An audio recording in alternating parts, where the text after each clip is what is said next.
Hello, എല്ലാവർക്കും നമസ്കാരം. എൻ്റെ ചേട്ടാ, നമ്മൾ പഠിച്ചുകൊണ്ടിരിക്കുന്ന പ്രായത്തിലാണെങ്കിലും എല്ലാ കാര്യത്തിനും വീട്ടുകാരെ ഡിപ്പെൻഡ് ചെയ്യുന്നത് ഒരു നല്ല രീതിയല്ല.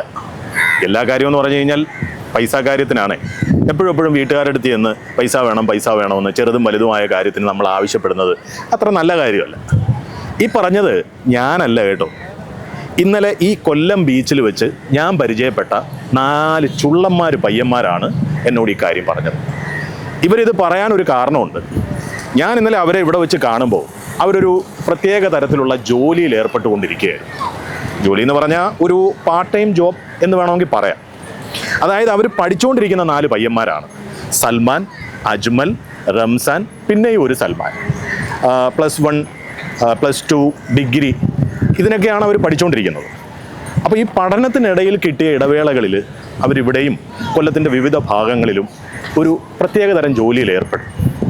സത്യത്തിൽ ഇവരെ കണ്ടപ്പോൾ, ഇവരുമായി കുറച്ചു നേരം സംസാരിച്ചപ്പോൾ എനിക്ക് വല്ലാത്ത ഒരു പോസിറ്റീവ് എനർജി ഫീൽ ചെയ്തു. കാരണം ഒരുപാട് നല്ല ചിന്താഗതികളുള്ള പയ്യന്മാർ. അവരെന്നോട് ഇന്നലെ കണ്ടപ്പോൾ പറഞ്ഞ കാര്യമാണ് ഞാൻ തുടക്കത്തിൽ പറഞ്ഞത്. ചേട്ടാ, ചെറിയ കാര്യത്തിനാണെങ്കിൽ പോലും നമ്മളെപ്പോഴും ഒരു പ്രായം കഴിഞ്ഞ് കഴിഞ്ഞാൽ വീട്ടുകാരുടെ അടുത്ത് ചെന്ന്, പ്രത്യേകിച്ച് പാരൻസിൻ്റെ അടുത്ത് ചെന്നിട്ട് അതിനൊക്കെ പൈസ വേണമെന്ന് പറയുന്നത് അത്ര നല്ല കാര്യമല്ല. അപ്പോൾ നമ്മൾ മാന്യമായിട്ട് എന്തെങ്കിലും ഒരു ചെറിയ വരുമാന മാർഗം കണ്ടെത്തിയാൽ അതിൽ നിന്ന് കിട്ടുന്ന വരുമാനം കൊണ്ട് നമുക്ക് നമ്മുടെ കാര്യങ്ങൾ സാധിച്ചെടുക്കാം. എന്തായാലും ഈ 4 പയ്യന്മാർ ഇപ്പോൾ അവരുടെ ചെറിയ ആഗ്രഹങ്ങളെല്ലാം സാധിച്ചെടുക്കുന്നത് ഈ part time ജോബിലൂടെയാണ്.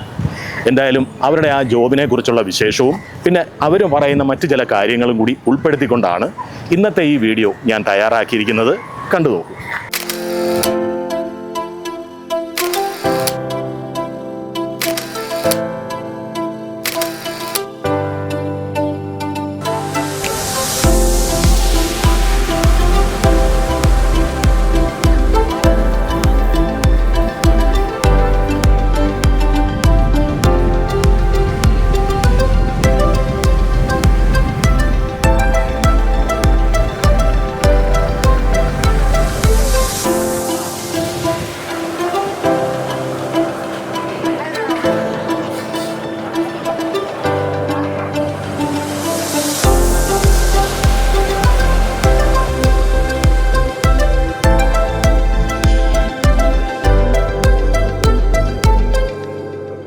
Guys, good evening.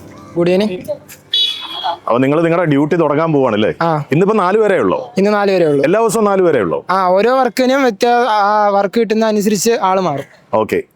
എന്തായാലും എല്ലാവരും ഇവിടെ ഈ പരിസരത്ത്, അതായത് കൊല്ലത്ത് പല സ്ഥലങ്ങളിലായിട്ട് താമസിക്കുന്നവരാണെന്ന് എനിക്ക് തോന്നുന്നു. നിങ്ങൾ എന്ത് ചെയ്യുക? എന്താണ് പഠിക്കുന്ന സ്റ്റുഡൻസ് ആണോ? എന്ത് ചെയ്യുന്നു? ഞാൻ ഇപ്പൊ +2 പഠിക്കുന്നത്. +2? ഞാൻ +2 കഴിഞ്ഞ് ബികോമിന് വന്നിരിക്കുന്നു. ഓക്കെ. ഞാൻ ഡിഗ്രി കഴിഞ്ഞിട്ടിരിക്കുന്നു. ഓക്കെ. ഞാൻ +1. ഓക്കെ. ഈ അഡ്വർടൈസ്മെന്റിന്റെ ഒരു ബോർഡുമായിട്ട് എന്തെങ്കിലും പേര് പറയോ? വാക്കാട് എന്ന് പറയും. വാക്കാട്. അതായത് നടന്നുകൊണ്ടുള്ള പരസ്യം. വാക്ക് ആഡ്. ഓക്കെ. ഇങ്ങനെ ഒരു ജോലി ചെയ്യാനായിട്ട് എന്തായിരുന്നു നിങ്ങളുടെ ഒരു ഇൻസ്പിറേഷൻ? എന്താണ് ഇൻസ്പിറേഷൻ ചോദിച്ചാൽ, രാത്രി സമയത്ത് വീട്ടിലിരുന്ന് സോഷ്യൽ മീഡിയക്ക് അടിമപ്പെടുന്നതിനായിട്ട് നല്ലത് കൂട്ടുകാരോടെ പോകുന്നതിനെക്കാട്ടി നല്ലത് ഇങ്ങനെ വെറുതെ നടന്ന് 100 രൂപ ഒപ്പിച്ചാൽ ഫുഡ് കഴിക്കാനുള്ളതോ അല്ലെങ്കിൽ എന്തെങ്കിലും ചെയ്യാൻ. ഒരുവിധം പിള്ളേരും മൊബൈലിന് അടിമപ്പെട്ടും കൂട്ടുകാരന്മാരോട് അങ്ങോട്ടും ഇങ്ങോട്ടും നടക്കുന്നതിനായിട്ട് നല്ലത് ഇങ്ങനെ ഇറങ്ങി ജോലി ചെയ്ത് കഴിഞ്ഞാൽ നല്ല കാര്യം അതല്ലേ? തീർച്ചയായിട്ടും. എങ്കിലും ഞാൻ വളരെ അതിശയിച്ചു പോയതേ, ഇപ്പം നിങ്ങളുടെയൊക്കെ പ്രായത്തിൽ, ഞാൻ എൻ്റെ കാര്യം പറയുകയാണെങ്കിൽ എനിക്കൊക്കെ ഇത് ഒരു വല്ലാത്ത മടിയായിരിക്കും. കാരണം നമുക്ക് പല ഫ്രണ്ട്സ് ഉണ്ടാവും, അതിൽ ഗേൾസും ബോയ്സും ഒക്കെ ഉണ്ടാവും. അപ്പോൾ അവരാരെങ്കിലുമൊക്കെ കണ്ടു കഴിഞ്ഞിട്ട് എന്തെങ്കിലും നെഗറ്റീവ് കമൻസ് പറയുമോ, നമ്മളെ കളിയാക്കുമോ എന്നൊക്കെയുള്ള ഒരു തോന്നൽ സ്വാഭാവികമായിട്ടും നമ്മുടെ ഈ ഏജിൽ നമുക്ക് ഉണ്ടാവുമല്ലോ. നിങ്ങൾക്ക് അങ്ങനത്തെ പ്രശ്നമൊന്നും ഉണ്ടായിരുന്നില്ലേ? ഞാൻ ആദ്യമേ ഈ വർക്ക് തുടങ്ങിയപ്പോൾ എനിക്ക് ചെറുതായിട്ടൊരു ഫിയർ ഉണ്ടായിരുന്നു. പിന്നെ ഇങ്ങനെ ആൾക്കാരെ കാണുമ്പോഴത്തേക്ക് അവർ ഈ വർക്കിനെ പറ്റിയാണ് കൂടുതലും ചോദിക്കാറ്. ഇതിനെങ്ങനെ കയറാൻ പറ്റും? അപ്പോൾ അങ്ങനെ എല്ലാവരും ചോദിക്കുന്നവരാ. അപ്പോൾ അങ്ങനെ ആ ഒരു പേടി അങ്ങ് മാറിയിട്ട്, പിന്നെ ചിലരൊക്കെ വർക്കിന് വരുമ്പോൾ ആ ഒരു ഫിയർ ഉള്ളതുകൊണ്ട് മാസ്കും മുഖം അങ്ങ് മറിക്കാൻ നോക്കും. മുഖം മറച്ചിട്ടൊക്കെയാണ് വരുന്നത്. അത് ചിലര്. നിങ്ങൾക്ക് അങ്ങനത്തെ പേടിയൊന്നും ഉണ്ടായിരുന്നു? എനിക്കെന്ന് പറയുമ്പോൾ എൻ്റെ ഒരു കൂട്ടമുണ്ട്, എൻ്റെ ഒരു ഫ്രണ്ട് സർക്കിളുണ്ട്. അപ്പോൾ അവരെന്തെങ്കിലും വിചാരിക്കുമോ, അവരെവിടെയെങ്കിലും വെച്ച് കാണുമെന്നായിരുന്നു എൻ്റെ ആദ്യത്തെ പേടി. പക്ഷേ ഇവിടെ ആദ്യം വന്ന സമയത്ത് അവരെ അപ്രതീക്ഷിതമായി കണ്ടപ്പം അവരെൻ്റെ അടുത്ത് ചോദിച്ച്, ഞങ്ങൾക്കും കൂടി ഈ ജോലി ഒപ്പിച്ചു തരാമോ, ഞങ്ങളെയും കൂടെ വിളിക്കാനുണ്ട്. അപ്പോൾ എനിക്ക് ആ സമയത്ത് തോന്നി ഇവരെയും കൂടെ വിളിച്ചാലോ. അങ്ങനെ എനിക്ക് ആ ഒരു ഇതങ്ങ് മാറി. അവർക്കും ഇതിൽ താല്പര്യം ഉണ്ടല്ലോ, അവർക്കും കുഴപ്പമൊന്നും ഇല്ലെന്ന് ആലോചിച്ചപ്പോൾ എനിക്കും പിന്നെ വിഷയമൊന്നും ഉണ്ടായി. പിന്നെ ഞാൻ എപ്പോഴും ഹാപ്പിയാണ്. വിളിച്ചാലേ ഓടി വരും. ഞാൻ പറഞ്ഞിട്ടുണ്ട് എന്നെ വിളിക്കാവോള്, അങ്ങനെ ഹാപ്പി ആയിട്ട്. എനിക്ക് അങ്ങനെ തന്നെയാണ്.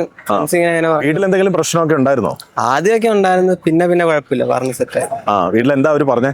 അവര് പറഞ്ഞ എന്തിനാ വെറുതെ ഇതൊക്കെ തൂക്കി കിടക്കുന്ന തോള് വേനയൊക്കെ അല്ലേ, അങ്ങനെ പോണെന്നാ പറഞ്ഞു. പിന്നെ കുഴപ്പമില്ല, വന്നു. അവരെ പറഞ്ഞ് കൺവിൻസ് ചെയ്ത് എടുത്തു. ഫ്രണ്ട്സ് ഒക്കെ ഇപ്പൊ എന്താ പറയുന്നത് നിങ്ങളെ കണ്ടിട്ട്? ഫ്രണ്ട്സ് ഇങ്ങനെയൊക്കെ തന്നെ, അവരെയും കൂടെ വിളിക്കാൻ ഇതിലോട്ട് അങ്ങനെയൊക്കെയാ പറയുന്നത്. അങ്ങനെയൊന്നും പറഞ്ഞു ആരും കളിയാക്കിയിട്ടില്ല. ആരും കളിയാക്കിയിട്ടില്ല. ഇല്ല, അങ്ങനെ കളിയാക്കൽ കൂടുതലായിട്ടൊന്നും വരില്ല. കാരണം എന്ന് വെച്ച് കഴിഞ്ഞാൽ ഇപ്പോഴത്തെ കാലഘട്ടത്തിൽ പലരും ആ ഒരു മൈൻഡ് സെറ്റിലേക്ക് വന്നിട്ടുണ്ട്. നിങ്ങൾ ചെയ്യുന്ന മാന്യമായിട്ടുള്ള ഒരു ജോലിയാണ്, അപ്പൊ അതുകൊണ്ട്. പക്ഷെ ഇത് നമ്മുടെ ഒരു സെൽഫി നമുക്ക് അങ്ങനെ ഒരു തോന്നൽ ഉണ്ടാവാൻ ചിലപ്പോൾ സാധ്യത. ഞാൻ അങ്ങനെ നടന്നു കഴിഞ്ഞാൽ ചിലപ്പോൾ ആരെങ്കിലും വിചാരിക്കുമെന്നൊരു തോന്നലുണ്ടാവും. അതാണ് ആദ്യം ഉണ്ടായിരുന്നു. ആദ്യം ഞാൻ മാസ്ക് ഇട്ടോണ്ടാ ഇവിടെ ബീച്ചിൽ നടന്നു. ഇവിടെ ബീച്ചിൽ വർക്ക് ചെയ്യുമ്പോൾ. പക്ഷെ ഇപ്പം പിന്നെ നീ കുഴപ്പമൊന്നുമില്ല, ഞാൻ ഇവിടെ നടക്കും, കുഴപ്പമൊന്നുമില്ല.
അപ്പൊ നിങ്ങൾ ഈ ഡ്യൂട്ടി കഴിഞ്ഞിട്ട് ബാക്കിയുള്ള സമയത്തൊക്കെ എങ്ങനെയാണ് നിങ്ങളുടെ ടൈം എൻജോയ് ചെയ്യുന്നത്? ഇപ്പോൾ വെക്കേഷൻ ടൈമാണ്. ഡ്യൂട്ടി ആകെ വരുന്ന രാത്രി ഒരു 3 to 4 hours വല്ലതും ആയിരിക്കും. അല്ലാത്ത സമയത്ത് ഇപ്പോൾ ട്യൂഷൻ ക്ലാസ്സിനൊക്കെ പോകുന്നുണ്ട്. അപ്പോൾ അതിൻ്റെ ആയിട്ടുള്ള പഠിക്കാനുള്ളത് പഠിക്കും. പിന്നെ ഫ്രണ്ട്സൊക്കെ ആയിട്ട് എവിടെയും വെളിയിൽ പോകാനുണ്ടെങ്കിൽ അതേ പോവും. അങ്ങനെയൊക്കെ തന്നെയാണ് നമുക്ക്. അതായത് ഈ വർക്കിന് പോകുന്നതുകൊണ്ട് കുറേ സമയം അങ്ങ് നഷ്ടമാവുന്നില്ല. ഈ വർക്ക് എന്ന് പറയുമ്പം എല്ലാ ദിവസവും ഒന്നും ഇല്ല. എല്ലാ ദിവസവും നമുക്ക് ഇതിനു വേണ്ടി മെനക്കേണ്ട കാര്യമൊന്നുമില്ല. ഇടയ്ക്കിടയ്ക്ക് ഇങ്ങനെ വന്ന് ബാക്കി സമയമൊക്കെ എൻജോയ് ചെയ്ത് നടക്കാം, ഒരു കുഴപ്പമില്ല.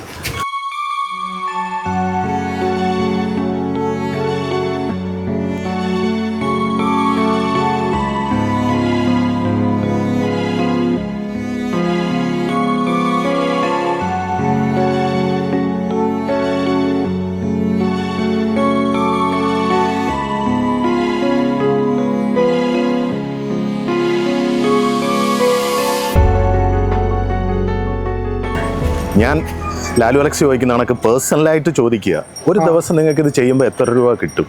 നമുക്ക് അറൗണ്ട് ഒരു 500 to 1000 ആ റേഞ്ച് ചെയ്യും. അങ്ങനെ കിട്ടും. ഓക്കെ. നിങ്ങൾ തമ്മിൽ എങ്ങനെയാ കണക്ട് ചെയ്തത്? നിങ്ങൾ നേരത്തെ അറിയാവുന്ന സുഹൃത്തുക്കളാണോ? വർക്കിന് വന്നതിന് ശേഷം ഇവര് മുന്നേ എന്റെ വീടിന്റെ തൊട്ട് ഫ്രണ്ടിലാ വീട്. ഞങ്ങള് അയൽവാസികളാ. അതായത് ഇവൻ വർക്കിന് വന്നിട്ട് ഇവനെ വിളിച്ചാണ്, അല്ലാതെ നമ്മള് വർക്കിന് വന്ന കമ്പനിയായിരുന്നു. നിങ്ങൾക്ക് എന്താണ് ഫ്യൂച്ചർ പ്ലാൻ? നമുക്ക് ഇപ്പോൾ കറൻ്റ്ലി ഇതും വെച്ചുകൊണ്ട് എന്തായാലും ഫ്യൂച്ചറിലോട്ട് പോകാനില്ല. ഇതിപ്പോൾ താൽക്കാലികമായിട്ട് ഇപ്പോൾ നമ്മൾ സ്റ്റുഡൻസ് അല്ലേ, ഇപ്പോൾ എന്തെങ്കിലുമൊക്കെ ചിലവിന് എന്തെങ്കിലും കാശ് വേണമെങ്കിൽ ഇതിൽ നിന്ന് തന്നെ യൂസ് ചെയ്യാമല്ലോ. വീട്ടിൽ ചോദിക്കാൻ ഒരു മടിയൊക്കെ ഉള്ളവർക്ക് ഇത് സ്വന്തം വർക്ക് ചെയ്തെടുക്കുമ്പോൾ അതിൻ്റെ ഒരു ഇതുണ്ടാവും. അങ്ങനെ യൂസ് ചെയ്യാൻ ഫ്യൂച്ചറിൽ ഇനി ഞാൻ +2 ആണ്. +2 കഴിഞ്ഞിട്ട് എഞ്ചിനീയറിങ്, ആ ഒരു കമ്പ്യൂട്ടർ എഞ്ചിനീയറിങ് ആ ഒരു റൂട്ടിലോട്ട് പോകാണ് ഞാൻ പ്ലാൻ ചെയ്തത്. ഇതിപ്പം ഞാൻ ഒരു പാർട്ട് ടൈം ജോബായിട്ട് മാത്രമല്ല, എനിക്കിപ്പോൾ ഇതിനകത്ത് കയറിയതിനു ശേഷം ഞാനൊരു ഫോൺ വാങ്ങി, അതിൻ്റെ EMI അടയ്ക്കാൻ പറ്റുന്നുണ്ട്. ഈ ജോലി ചെയ്യാൻ തുടങ്ങി ഇതിപ്പോ എത്ര നാളായി? ഞാൻ ഇപ്പൊ എല്ലാം കൂടെ കൂട്ടി ഒരു 14-15 ദിവസം വന്നു. അപ്പൊ ഇനിയും കണ്ടിന്യൂ ചെയ്ത് കഴിഞ്ഞാൽ EMI അടയ്ക്കാൻ ഈ ഒരു ഓപ്ഷൻ മതി, വേറെ ഒന്നും ചെയ്യണ്ട. രാവിലെ മുതൽ വൈകുന്നേരം വരെ കഷ്ടപ്പെടണ്ട. രാത്രി 3 മണിക്കൂർ 4 മണിക്കൂർ മാത്രം മതി.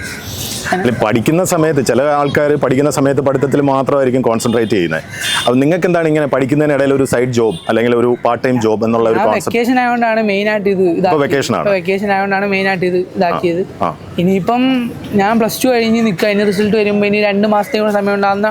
അന്നേരം പോയിട്ട് പിന്നെ ബാക്കി എന്താ വെച്ചാൽ നോക്കാനുള്ള ഒരു മൈൻഡിലാണ്. ഓക്കെ, എല്ലാ കാര്യത്തിനും വീട്ടുകാരെ ഡിപ്പെൻഡ് ചെയ്യുന്നതിനോട് അത്ര യോജിപ്പില്ലേ നിങ്ങൾക്ക്? പറഞ്ഞു. എനിക്ക് അങ്ങനെ അത്രയും താല്പര്യമില്ല. ഞാൻ എൻ്റെ കാര്യത്തിനൊക്കെ ഇറങ്ങുമ്പോഴത്തേക്ക് ഞാൻ എൻ്റെ ആയിട്ടുള്ള പൈസ ഇടാനാണ് താല്പര്യപ്പെടുന്നത്. വീട്ടിൽ നിന്ന് ചോദിക്കുന്നില്ല എന്ന് ഞാൻ പറയത്തില്ല, ചോദിക്കാറുണ്ട്. എന്നാലും എന്നെ കൊണ്ടിടാൻ പറ്റുന്ന സമയത്തൊക്കെ ഞാൻ ഇടാറുണ്ട്. ഫാദർ എന്ത് ചെയ്യുന്നു? പാപ്പ ഗൾഫിലാണ്. ഓക്കെ. പൊതുവിൽ നിങ്ങളുടെയൊക്കെ പ്രായത്തിലുള്ള ആ ഒരു ഏജിലുള്ള ആൾക്കാർക്ക് ഇങ്ങനെ ഒരു ജോലി ചെയ്യുന്നതിനോടുള്ള ഒരു താല്പര്യം എങ്ങനെയാണ്? ഇത് നിങ്ങളോടല്ലേ ചോദിക്കാൻ പറ്റൂ. അപ്പം നിങ്ങളുടെയൊക്കെ ഫ്രണ്ട്സിൻ്റെ ഇടയിലുള്ള ആ ഒരു ആറ്റിറ്റ്യൂഡ് എങ്ങനെയാണ്? ആദ്യമേ അവർ ഈ വർക്കിനൊക്കെ ചെയ്യണമെന്ന് പറഞ്ഞെങ്കിലും അവർക്ക് എന്തെങ്കിലും ഒരു പേടി കാണുമല്ലോ. ഇപ്പോൾ ആര് ഈ വർക്കിലോട്ട് വന്നാലും അവർക്ക് ആദ്യമേ ഒരു ജഡ്ജ്മെൻറ്റിൻ്റെ ഫിയർ ഉണ്ടാവും. അതവർക്ക് വന്ന് ശരിയാവും. പിന്നെ അല്ലാതെ ഈ പൊതുവെ സ്റ്റുഡൻസ് ഒക്കെ അല്ലേ, അപ്പോൾ പൈസയുടെ ഒക്കെ ആവശ്യം വരുമല്ലോ എന്തെങ്കിലുമൊക്കെ. അപ്പോൾ അതൊക്കെ അവർക്ക് ഈ വർക്കിനൊക്കെ വന്ന് ഫുൾഫിൽ ചെയ്യാൻ പറ്റും. വീട്ടിൽ പരമാവധി ഒന്നിനെ ഡിപ്പെൻഡ് ചെയ്യാറില്ല എന്നാണോ? അല്ലല്ല, ഡിപ്പെൻഡ് ചെയ്യാറുണ്ട്. വലിയ എമൗണ്ട് ഒക്കെ ആണെന്നുണ്ടെങ്കിൽ ഡിപ്പെൻഡ് ചെയ്യും. ചെറിയ ചെറിയ കാര്യങ്ങളൊക്കെ ആണെന്നുണ്ടെങ്കിൽ ഇപ്പോൾ ഫ്രണ്ട്സുമായിട്ടൊക്കെ വെളിയിൽ പോകുമ്പോൾ പൈസയൊക്കെ ആവശ്യം വന്നാൽ അത് കയ്യിൽ നിന്ന് ഇടും. വീട്ടിൽ ചോദിക്കാൻ വലിയ ഇതില്ല. കൂടുതൽ ആരെയും പാരന്റ്സിനെ ബുദ്ധിമുട്ടിക്കുന്നതിനോട് താല്പര്യമില്ല അല്ലേ? അപ്പൊ ആവശ്യത്തിന് അധികം ബുദ്ധിമുട്ടിക്കുന്നുണ്ട്. അപ്പോൾ ഇനി അതിന്റെ കൂട്ടത്തിൽ ശരിയാവത്തില്ലല്ലോ. നമുക്ക് എന്തെങ്കിലും ഒന്ന് അവരെ ഹെൽപ്പ് ചെയ്യാൻ പറ്റിയാൽ അല്ലേ, കുറച്ച് ചെലവ് അവരുടെ കയ്യിൽ നിന്ന് കുറയ്ക്കാൻ പറ്റിയാൽ അതൊരു വലിയ കാര്യമാണ്. ഓക്കെ.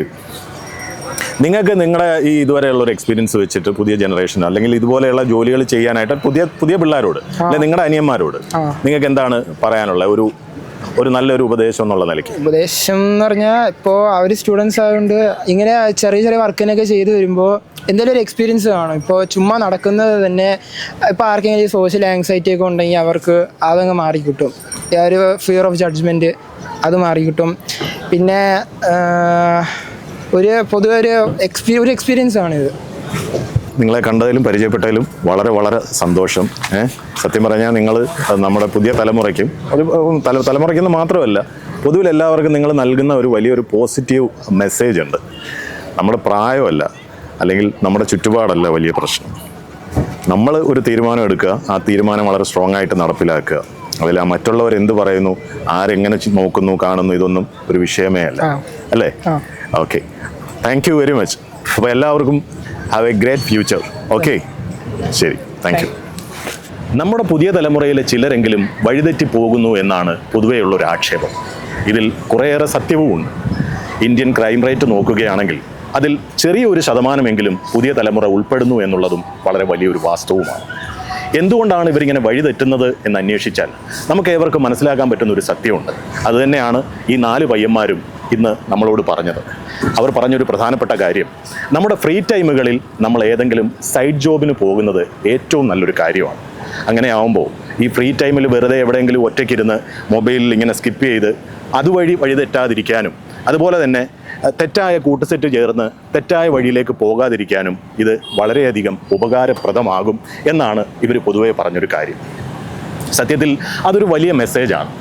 ആ മെസ്സേജും ഈ പയ്യന്മാരിലൂടെ കിട്ടുന്ന ഒരു എനർജിയും എൻ്റെ പ്രിയപ്പെട്ട പ്രേക്ഷകരെ അറിയിക്കാനും കാണിക്കാനും വേണ്ടിയാണ് പ്രധാനമായും ഞാനിങ്ങനെ ഒരു വീഡിയോ ഇന്ന് തയ്യാറാക്കിയത്. എന്തായാലും വീഡിയോ നിങ്ങൾക്ക് എല്ലാവർക്കും ഇഷ്ടമായി എന്ന് ഞാൻ വിശ്വസിക്കുന്നു. ഇനി മറ്റൊരു വിശേഷവുമായിട്ട് അടുത്ത വീഡിയോയിൽ കാണാം. അതുവരെ എല്ലാവർക്കും